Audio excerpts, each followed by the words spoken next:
अगर शिव के लिए आप शिव के लिए रो सकते हैं, अगर भगवती के लिए आप रो सकते हैं भगवती के सामने, तो इस संसार में कुछ भी ऐसा नहीं है जो नहीं हो सकता। तो मैं उदास रहा करता था। मेरे पिताजी कहते थे कि हमारा बेटा पागल हो गया, हमारा उठपटांग काम करते थे। 8 वर्षों के बाद जब मैं एक जिले में मजिस्ट्रेट होके गया, बिहार का एक जिला था, तो वहां मैं 9th क्लास में श्मशान जाता था। जब 9th क्लास में पढ़ता था तो श्मशान जाता था। तो श्मशान में 1-2 लोग मेरे दोस्त हो गए थे।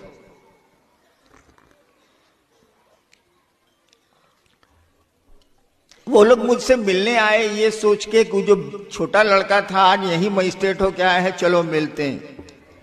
वो लोग मिलने आए। हमने कहा कि आप लोग अभी भी श्मशान जाते हैं क्या? उन लोगों ने कहा हाँ जाते हैं। हम कहा शिव को गुरु क्यों नहीं मानते?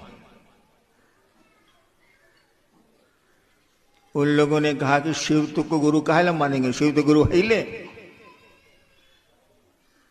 तब हमको लगा कि ये आदमी को कैसे मालूम है कि शिव गुरु है? ये कहना है कि शिव तो गुरु है ही ले, मानने की क्या जरूरत? तब उन लोगों ने बताया कि किताब में लिखा हुआ है कि शिव गुरु है।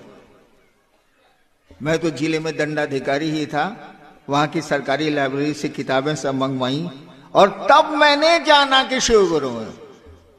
शिव को गुरु मानने के 8 साल के बाद मैंने जाना कि शिव गुरु हैं, ये लोग जानते हैं, मैं नहीं जानता।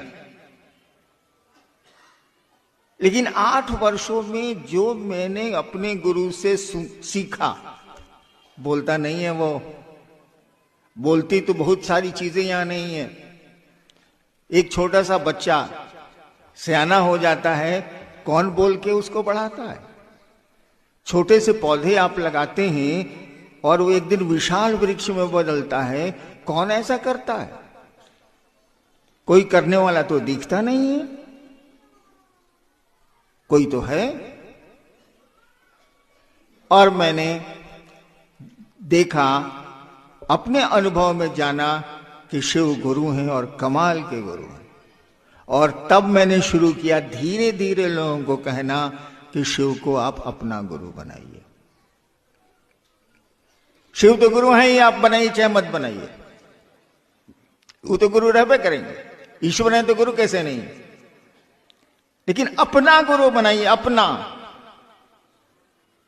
अपना में और मेरा में क्या अंतर है? मैं देख रहा हूं आप लोग चप्पल पहन के हॉल में नहीं बैठे। वैसे मैं रहता आपकी जगह तो उसी चप्पल पर बैठ के इत्मीनान से सुनता रहता, मैं खोलता उलता नहीं। लेकिन देख रहा हूं शायद आपने चप्पल अपनी नहीं पहन रखी, कहीं तो खोली होगी। मत बताइए कहां खोली। हाँ, मेरी ईमानदारी पर संदेह हो सकता है, लेकिन आपको ये मालूम है कि मेरी चप्पल है कहां? आपको ये मालूम है कि आपकी चप्पल कैसी है?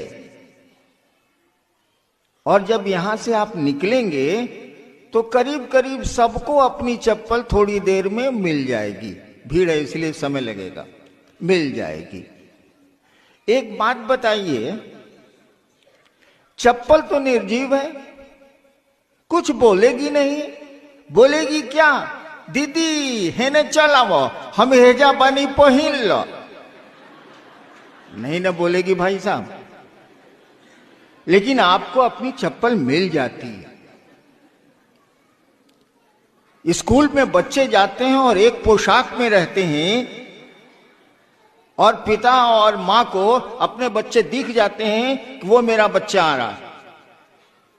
सभी बच्चे एक ही पोशाक में होते हैं, तब भी मां और पिता को अपने बच्चे दिख जाते हैं। वह देखा बहुआ आवता, माफ करिएगा, मैं बिहार का सिवान का रहने वाला हूं, छपरैया हूं, इसलिए भोजपुरी घुस जाती है। अब कोई चीज घुस जाए तो हम क्या करें?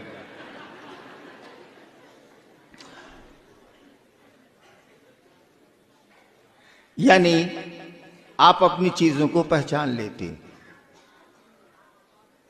आपके पॉकेट में कितने पैसे हैं मैं जानना नहीं चाहता, लेकिन आपके पॉकेट में कितने पैसे हैं आपको पता है कितने पैसे। पैसा नहीं बोलता है, उसमें तो जान नहीं है, निर्जीव है, कागज है, नहीं बोलता, लेकिन आपको हमको पता है। ठीक उसी तरह से उस शिव को जो गुरु है, आप माने अथवा ना माने, वो गुरु रहेगा। सृष्टि के आदिकाल से है और सृष्टि का अंत भी होगा तब भी वो रहेगा। महाकाल ही है वो। महाकाल का अर्थ ही होता है जो काल से परे हो। उसको जैसे अपना गुरु मानिएगा, उस शिव को जैसे अपना मानिएगा, जैसे आपकी बेजान चीजें आपको सब सूचना दे देती हैं, वो शिव तो सभी संसार ही उसका है। आपको पता चल जाएगा कि वो महादेव कैसा है, क्या कर सकता है। ऐसा संसार में कुछ भी नहीं है जिसको शिव नहीं कर सकते। तो मैंने तो सोचा और शिव को गुरु बना लिया। मुझको तो मालूम भी नहीं था कि शिव गुरु है, मैंने तो भगवान समझ के शिव को गुरु माना था। श्रद्धा विश्वास का सवाल ही नहीं था, क्योंकि इतनी समझ तो है कि जिससे भेंट नहीं होगी वो मेरा गुरु कैसे हो सकता है, मेरा मित्र कैसे हो सकता है। लेकिन शिव को गुरु मान के जो मैंने देखा, जो बोध हुआ मुझको, जो अनुभूति हुई, लगा कि वाह कमाल के गुरु हैं। और इसीलिए ये बात हम लोगों ने कहनी शुरू की कि शिव को अपना गुरु बनाइए। और आपसे भी यही अनुरोध करने चला आया कि आप भी दूसरों को शिव शिष्य बनाइए, उनको शिव की ओर 2 कदम चला दीजिए। इससे बढ़िया काम नहीं हो सकता है। और शिव को गुरु मानने में क्या है, हमने कैसे माना, अब तो पूरा कहानी कह देनी, तो वो नहीं के बुझात। अरे मन ने सोचा शिव मेरे गुरु हैं तो मेरे गुरु हैं। मन ने सोचा कि सामने बैठी हुई महिला मेरी बहन है तो मेरी बहन है। मन ने सोचा कि ये मेरा बेटा है तो मेरा बेटा है। खेला तो मन का है, शरीर का तो है नहीं। अगर शरीर का साथ होता तो एक बिस्तर पर सोने वाले पति पत्नी तलाक के मुकदमे में क्यों जाते। एक बिस्तर पर सोने वाले 2 भाई जमीन के लिए मुकदमे करते हैं कि नहीं। हम लोग तो कचहरी के साहब रहे ही हैं, मुकदमे होते हैं। शरीर का साथ कोई मानी नहीं रखता है, साथ मानी रखता है मन का। तो शिव मन के न गुरु होंगे, शरीर से क्या मतलब। केवल हमारा आपका मन उस शिव को अपना गुरु मान के रखे, बस इसी के लिए 3 काम करने हैं और कुछ नहीं है। वो जब आप संबंध बनाए भूल जाएंगे तो संबंध सो जाएंगे। यही नियम है धरती का भी। आप किसी को दोस्त बना लीजिए, बस में चलते हैं, ट्रेन में चलते हैं, जहाज में चलते हैं, क्या होता है, रात भर की यात्रा में सामने वाला ऐसा दोस्त होता है कि साला अपना भाई भी वैसा नहीं होगा। हम लोग तो चलते थे सरकार के काम से टूर में, तो सामने वाले को कहते थे इसी फर्स्ट में कि भाई साहब नाश्ता करिएगा। नाश्ता लेके पत्नी दे देती थी या परिवार के लोग दे देते थे, करिएगा तो नहीं ठीक है। तो हम लोग कहते थे कि घबराइए मत, हम एडीएम है जिला के भाई साहब, आपको बेहोश नहीं करेंगे, मेरा आई कार्ड देख लीजिए, एगो रसगुल्ला खा लीजिए। मेरा छोटा भाई आईजी था दिल्ली का, रिटायर किया है।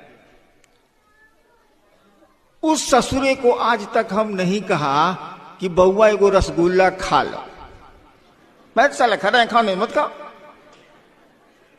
लेकिन ट्रेन के सामने वाले पैसेंजर को रसगुल्ला खिलाने के लिए हम लोग आई कार्ड दिखलाते हैं कि देखिए भाई हम पदाधिकारी हैं सरकार में, आपको बेहोश थोड़े करेंगे रसगुल्ला खिला के।